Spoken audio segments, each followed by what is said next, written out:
Good morning, students. So, in the last lecture, what we have done the electromagnetic induction, theory about the electromagnetic induction, Lenz's law, Faraday's first law, second law, we already done, and the motional EMF. We know that the value of the motional EMF that equal to E equal to BVL. So, we have done the motional EMF. So today we are going to discuss, student, some numerical base on the electromagnetic induction and motional EMF. Electromagnetic induction, we know that E equal to minus d phi by dt, where phi equal to B A cos of theta, and theta when 0 degree, then flux is what? B into A, because cos 0 is 1, and when theta is 90 degree, then the flux is 0. So we will implement all the formula in the numerical. So firstly I have taken the first numerical. So in the numerical, firstly you should write the statement, the given thing, what is being given in the statement, and then to find कि what is being हमें find out क्या करना है numerical में, उसके बाद आप formula apply करेंगे और फिर कैलकुलेशन करेंगे। और ध्यान रखिए एसआई यूनिट जरूर लिखनी है आपको, और सारा जो सिस्टम है गिवन थिंग है या जो आप फाइंड आउट करेंगे वो सारे के सारे किस में होने चाहिए, आपकी एसआई में होने चाहिए। देखिए न्यूमेरिकल को सबसे पहले स्टेटमेंट लिखिए, क्या स्टेटमेंट है? A solenoid of 500 turns, diameter 20 centimetre and resistance 2 ohm is rotated about its vertical diameter through pi radian in 1/4 second. When a horizontal field of 3 into 10 to the power minus 5 Tesla acts normal to its plane, find the EMF induced and current. मतलब हमें क्या find out करना है?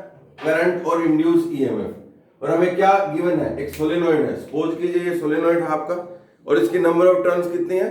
500। इसका मतलब क्या given है? n। तो n हमारा कितना है आपका? 500, ठीक है। इसमें कोई टर्न्स है, इसका मतलब इसकी कोई ऐसा यूनिट नहीं है। उसके बाद डायमीटर, मतलब जो ये सोलेनॉइड है इसका जो डायमीटर है स्टूडेंट, वो डायमीटर कितना दे रखा है इसने? 20 सेंटीमीटर। मतलब जो आपका डायमीटर है वो कितना है? 20 सेंटीमीटर। तो अब इसको रेडियस बनाना है, तो रेडियस क्या होगा आपका? d/2, मतलब यहां से कितना आ गया? 20/2, 10 सेंटीमीटर आ गया। तो इसको मीटर में चेंज करेंगे तो आपका रेडियस कितना बन जाएगा? आपका 0.1 मीटर, ये आपका रेडियस हो गया। उसके बाद रेजिस्टेंस 2 ओम दे रखा है, ये 2 ओम की वैल्यू क्या है? रेजिस्टेंस। तो कैपिटल आर की वैल्यू कितनी दे रखी है आपको? 2 ओम student. Is rotated about its vertical diameter through pi radian. अब ये क्या है? वर्टिकल डायमीटर के थ्रू रोटेट हो रहा है पाई रेडियन, मतलब कितना होगा? 0 to 180। इसका मतलब थीटा 1 कितना है आपका? थीटा 1 तो 0 डिग्री है, और थीटा 2 आपका कितना है? 180 डिग्री। ये आपका थीटा 1 0 डिग्री और थीटा 2 कितना? 180 डिग्री। और टाइम कितना दे रखा है आपको? 1/4 सेकेंड। तो इस टाइम का भी हम यूज करेंगे। और आपकी हॉरिजॉन्टल मैग्नेटिक फील्ड जो है वो 3 into 10 की पावर माइनस 5 टेस्ला, यानी बी की वैल्यू कितनी है आपकी? 3 into 10 to power minus 5 Tesla. ये आपकी स्टूडेंट किसकी वैल्यू है? बी की वैल्यू है। अब ये आपकी वैल्यू जो बी की वैल्यू है, ये हमने क्या किया? गिवन थिंग लिख दी। जितनी भी आपकी गिवन थिंग थी वो हमने क्या किया? आपको लिख दी। एन स्टूडेंट गिवन है 500, डायमीटर था, हमने रेडियस निकाल लिया, ठीक है। 0.1 मीटर एसआई में कन्वर्ट करके आर की वैल्यू 2 ओम दे रखी थी, थीटा 1 थीटा 2, यानी थीटा 1 0 डिग्री, थीटा 2 180। क्यों? क्योंकि ये बोल रहा है कि आपका rotated about its vertical diameter through pi radian. ये पाई रेडियन मतलब 0 to 180 होगा। तो theta 1 0 degree, theta 2 180 degree. T की वैल्यू 1/4 सेकंड और बी की वैल्यू कितनी होगी? 3 into 10 की पावर माइनस 5 टेस्ला। अब ये तो क्या थी? सारी आपकी गिवन थी आपकी। अब हम बढ़ेंगे क्या? देखिए हमें क्या करना है? Find the EMF induce, EMF induce and current. तो इंड्यूस ईएमएफ का फॉर्मूला कितना है? E equal to minus d phi by d t. इसका मतलब हमें नेट फ्लक्स चाहिए, बट हमारे फ्लक्स यहाँ पर दो आएंगे। क्या? कौन कौन से? एक तो 0 डिग्री के थ्रू और एक 180 डिग्री के थ्रू। तो सबसे हम 0 डिग्री के थ्रू निकालेंगे, तो उसको हम फाई बोल देते हैं, जो फाई 1 बोल देते हैं उसको स्टूडेंट। जो फाई 1 आएगा वो क्या होगा? N B A cos of 0 degree. अब कोस 0 कितना होता है? 1। तो ये फाई 1 कितना आ गया आपका? एन बी ए आ गया आपका, ठीक है। अब हमें वैल्यू रखनी है, तो हमें एरिया निकालना पड़ेगा। तो एरिया का फॉर्मूला, तो एरिया कितना आएगा आपका, देखिए एरिया हम यहां निकाल देते हैं, एरिया होता है पाई आर स्क्वायर। तो एरिया आपका कितना होगा 3.14 इंटू आर कितना है 0.1 का होल स्क्वायर, 0.1 का होल स्क्वायर। तो ये करीबन एरिया की जो वैल्यू है आपकी वो करीबन कितने आएगी आपकी, ये वैल्यू आएगी 3.14 इंटू 10 की पावर माइनस 2, 3.14 इंटू 10 की पावर माइनस 2 मीटर स्क्वायर। तो हम यहां लिख लेते हैं जो एरिया की वैल्यू है वो कितनी है 3.14 इंटू 10 की पावर माइनस 2 मीटर स्क्वायर। ये हमने फाइंड आउट भी कर लिया यहाँ पर। अब हमें एरिया की वैल्यू हम डायरेक्ट क्या करेंगे, पुट करेंगे। तो 5 कितना आ गया आपका, n की वैल्यू 500, b की वैल्यू कितनी है 3 इंटू 10 की पावर माइनस 5, 3 इंटू 10 की पावर माइनस 5, और आपकी जो एरिया की वैल्यू है कितनी है 3.14 इंटू 10 की पावर माइनस 2। तो बेटा 5 की वैल्यू करीबन आ जाएगी आपकी 47.1 इंटू 10 की पावर माइनस 5, 47.1 इंटू 10 की पावर माइनस 5 वेबर। तो ये आपकी वैल्यू किसकी आ गई 5 की वैल्यू आ गई। क्लियर। इसी तरीके से हम किसकी वैल्यू निकालेंगे 5 की वैल्यू निकालेंगे, और फिर नेट फ्लक्स क्या आ जाएगा 5 माइनस 5। तो 5 की वैल्यू क्या हो गई आपकी, सेम तरीके से हमने किसकी वैल्यू निकालेंगे हम 5 की वैल्यू। जो 5 की वैल्यू है वो आपकी क्या है, 5 की वैल्यू आएगी आपकी NBA cos ऑफ 180 डिग्री। अब cos 180 कितना होता है -1, तो ये कितना हो गया -NBA। तो आप ये NBA था कितना था 47.1 10 की पावर माइनस 5 वेबर। तो माइनस NBA मतलब सिर्फ सिंपल कैलकुलेशन करके यही आ जाएगा आपका -5 वेबर। ठीक है स्टूडेंट। उसके बाद हम नेट फ्लक्स निकाल लेंगे। क्यों नेट फ्लक्स निकालेंगे, क्योंकि हमें EMF निकालनी है। तो नेट फ्लक्स 5 बोल देते हैं, कितना होगा 5 माइनस 5। तो 5 कितना है आपका, 5 है -47.1 इंटू 10 की पावर माइनस 5, और 5 कितना है आपका, 5 है आपका 47.1 इंटू 10 की पावर माइनस 5 वेबर। ये भी वेबर में था। तो 5 करीबन आपका कितना आ जाएगा, ये करीबन आ जाएगा आपका 94.2। तो -94.2 इंटू 10 की पावर माइनस 5 वेबर। ये आपकी बेटा 5 की वैल्यू आ गई। ठीक है, ये वैल्यू किसकी आ गई आपकी 5 की। तो अब हमें क्या निकालना है E। तो E की वैल्यू क्या आएगी आपकी, E की वैल्यू आएगी -d5/dt। अब आपको जो आपका -5 की वैल्यू तो दे रखी है कितने 94.2 इंटू 10 की पावर माइनस 5, ये माइनस था, और इसकी वैल्यू 1/4 है। तो जो आपकी E की वैल्यू है, जो हम E की वैल्यू फाइंड आउट करेंगे, ये करीबन वैल्यू आ जाएगी आपकी E की वैल्यू जो है, E की वैल्यू जो है करीबन वो आ जाएगी 3.8 इंटू 10 की पावर माइनस 3 वोल्ट।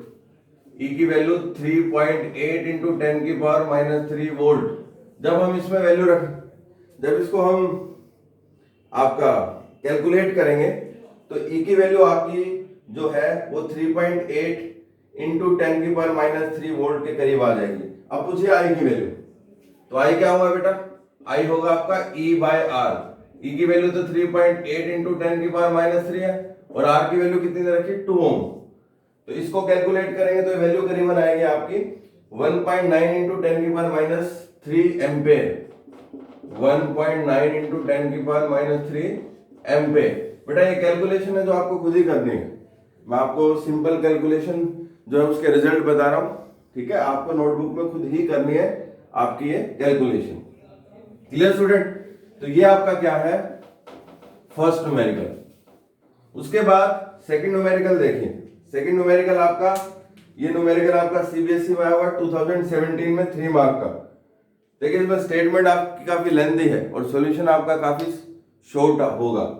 किस तरीके से है, एक horizontal conducting rod 10 metre long extending from west to east is falling with a speed of 5 meter per second at a right angle to the horizontal component of earth magnetic field। अब earth magnetic field की value है 0.3 into 10 की power minus 4 weber per metre square. Find the instantaneous value of EMF. तो कैसे है, ये solution है किसका, सेकंड क्वेश्चन का। ये आपकी एक यूनिफॉर्म मैग्नेटिक फील्ड है, ठीक है, ये आपकी क्या है, यूनिफॉर्म मैग्नेटिक फील्ड है आपकी।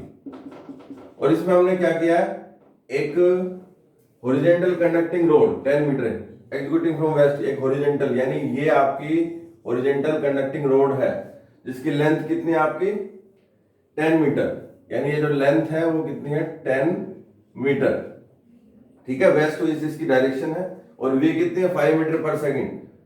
अब लेंथ क्या है गिवन 10 मीटर और v कितनी है गिवन आपकी 5 मीटर पर सेकेंड।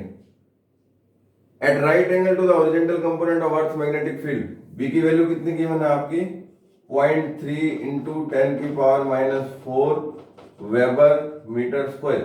देखिए आपको जो गिवन है उसको फाइंड आउट करने के दो तरीके हैं, एक तो आप न्यूमेरिकल में देखिए उसको समझिए, उस तरीके से आप लिखेंगे गिवन क्या है और फाइंड आउट क्या करना है। एक आप ऐसा यूनिट देख लीजिए, देखिए ये आपका मीटर है, इसका मतलब लेंथ दे रखी है, मीटर पर सेकंड है मतलब वेलोसिटी दे रखी है, ये वेबर मीटर स्क्वायर इसका मतलब मैग्नेटिक फील्ड दे रखी है।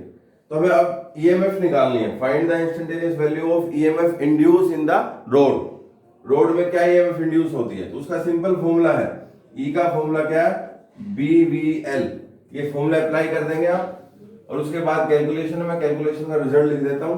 तो E की वैल्यू कितनी है BVL, B की वैल्यू कितनी है 0.3 इंटू 10 की पावर -4 और आपकी V की वैल्यू कितनी है 5 और आपका जो है L की वैल्यू कितनी है 10, BVL फॉर्मूला है।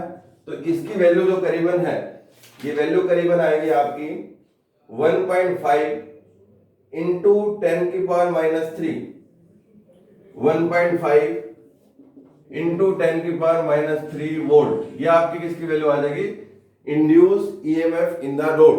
तो ध्यान से देख लीजिए, काफी इंपॉर्टेंट क्वेश्चन है, आपको इंड्यूस ईएमएफ फाइंड आउट करनी है, तो ये आपकी क्या रहेगी इंड्यूस ईएमएफ।